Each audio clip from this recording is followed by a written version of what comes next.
with Akbayan Party List, Congressman Chel Jokno. Good evening, Congressman. Good evening, Tess. Good evening, everyone. At magandang gabi po sa ating lahat. So, Kong, narinig mo na ba itong CONAS na plano? Ay, maraming kumakalat na kwento at balita, Tess. Isa lang yan sa mga nasasagap ko. So, there is veracity to Senator Amy Marcos's disclosure in her privilege speech? You know, I have no idea. I've been concentrating on preparing for the impeachment trial. And as far as I'm concerned, whatever actions are taken by any member of the government must be consistent with the Constitution. So kung ano man yung mga kumakalat na ganyan, lalong-lalo na kung sasabihin nilang bagay na pag-extend ng term limits, etc., to me, these are issues that are meant to divert from what we should focus on. It's on accountability of public officers and restoring public trust. So, it could be just merely diversionary from the important matters that you in public office should tackle. We have been waiting for the impeachment trial for over a year. Iniintay ng sambayan ng Pilipino makita yung ebidensya. Dahil ang concern nila, tulad ng concern namin sa Akbayan at sa buong House ay ano ba ang talagang nangyari at dapat ba may managot? And that is the same concern that we are hearing from our people when we speak of all kinds of government work, whether you talk about infrastructure, flood control, budget, or even how people in the national government operate. So it seems that the majority in the Senate has other plans. They keep bringing up extraneous issues like this CONAS, which doesn't appear to have, popular support in the legislature anyway. Unless outside the Colombo kayo, sir, na hindi nyo alam. Matagal na naman ako outside the Colombo. Basta ako, ang focus ko, yung trabahong ibinigay sa akin. At bilang member ng prosecution panel, ang talaga tinututukan ko ngayon ay yung maayos na pagpepresenta ng ebidensya. Hindi lang sa impeachment court, kundi sa buong Pilipinas. Sa nangyayari ngayon sa Senado, sa totoo lang, nakikita nyo bang matutuloy ito? Dapat. This is a constitutional duty, and not only that, it's something that our people have been waiting for a long time. Yung kaya nga nakita nyo naman nung dumaan sa House yan, we really we were so extra careful in making sure that we went by the book. Everything was accorded the right procedure, and when it went through the plenary, umabot ng 257 votes ang impeachment case. So hindi lang dapat bigyan ng karampatang bigat ng Senado yung pinadala naming mga articles of impeachment. Okay. Sinabi ni Congresswoman Luistro, lahat sila ay umaasa sa inyo. Kayo ang parang professor nila because, well, many have not been in legal practice for a while. So, ngayon kayo ang second lead sa prosecution panel. Ano po ang strategy? Without revealing, your cards this early. Just like in court, as a trial lawyer, I never reveal strategies out. Oops. Ngayon, no, But what is the most important thing for you? Okay, wag na po yung strategy. The most important thing is laying out the evidence without theatrics, without grandstanding, and just putting it out there for people to understand and absorb. Because at the end of the day, an impeachment trial is not just about senators judging members of the House. It's about what happened, what the truth is, and the people will be the judge, bottom line. Kaya yung nangyayari ngayon, yung kung ano-ano mga nakikita natin na parang hindi natin natututukan yung ating impeachment case, For me, let's focus on what's important, and what's important is accountability. Kong Chel, you amongst the prosecution team, kayo po yung may impeachment experience, doon po kaya former President Erap Estrada. Ngayon, naglalatag kayo ng ebidensya pero marami rin pong kritisismo dito sa mga ebidensya no, na narinig natin during the House deliberations. Are you fully confident that the Senate will accept everything that was presented in the House deliberations? Siyempre kasama sa paghahanda namin yan. At nia-anticipate din namin yung magiging resistance ng defense at yung maaaring maging reaction ng mga senator judges natin. Pero, at the end of the day, ang talagang maghuhusga dyan kung maayos yung mga pagpapasya nila. Halimbawa, pagtatanggap ng ebidensya, kung maayos yung proseso ng impeachment trial, talaga ang taong bayan yan.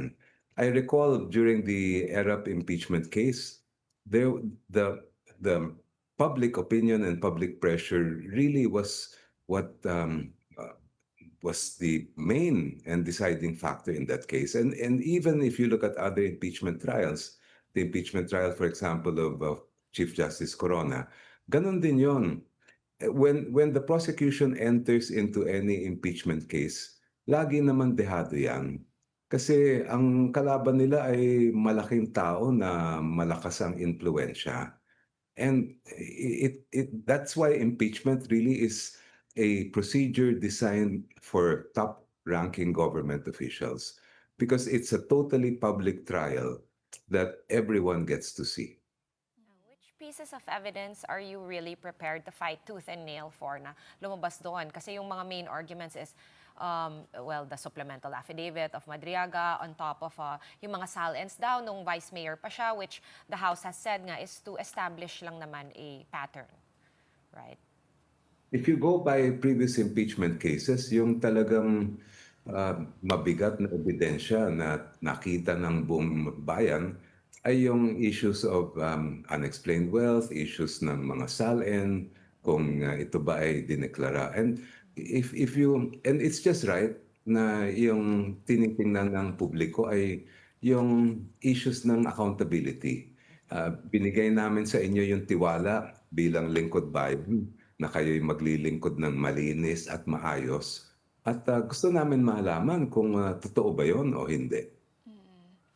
And Kong Chel, the last time we spoke to Congresswoman Luistro, she told us that all articles of impeachment will be given equal weight. Ang fina-finalize na lamang daw po ay yung order of presentation or which one will be presented first. Have you finalized that already? And why is it so important? Why is the order of presentation important here in this trial? Naku, ayokong bigyan ng...